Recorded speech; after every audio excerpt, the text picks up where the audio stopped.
So the odyssey at sea for the Tamils is over, but the journey continues. It's going to take months, perhaps years, for Canada's immigration process to be complete for each claimant. And in that time, many will be living in communities across Canada. Some will find work, and if history repeats itself, most will have successful refugee claims. Mary Beth Burton has the story. As the Tamils make their way off the ship that brought them to Canadian shores, their journey to make Canada a permanent home begins. They'll be held in detention for a while until there is some determination of their identity. If the applicants are not considered a flight risk or a threat to the community, they will be released while the immigration process continues. My experience has been that for most of my clients, the lag time between filing their refugee documents, namely the personal information form, which is the basis of their claim, to the hearing date is a minimum of 1 year.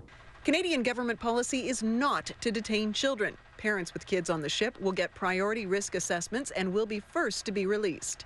If there were any children traveling on board the vessel without a parent, it will be up to the provincial government, the Ministry of Children and Family Development, to place those kids in care or to look for relatives who might be living in the country. The ministry expects all children will at least temporarily be in their care by tonight.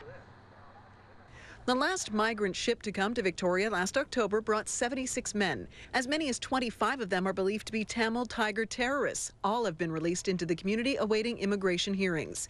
While the public safety minister promises human smugglers will be prosecuted, that might be difficult to do. Most people who are on the boat would be loath to identify someone as being a bad guy because invariably they have relatives back in the home country who could be made victims of the Tamil Tigers. Canada has the highest concentration of Tamils outside Sri Lanka. This will likely be their basis for an immigration application. Fear the Tamil Tigers and what the Tamil Tigers have done or could do to us. And we're not safe anywhere else in Sri Lanka because we fall within a demographic profile of suspicion, harassment and persecution by the Sinhalese majority. Well, the Conservative government is definitely using the migrant people for their own political ends.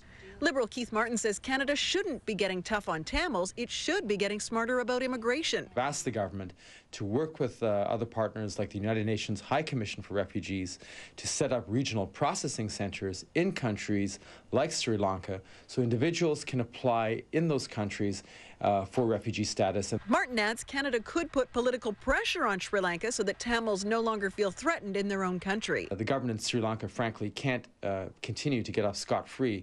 In Victoria, Mary Beth Burton, A News.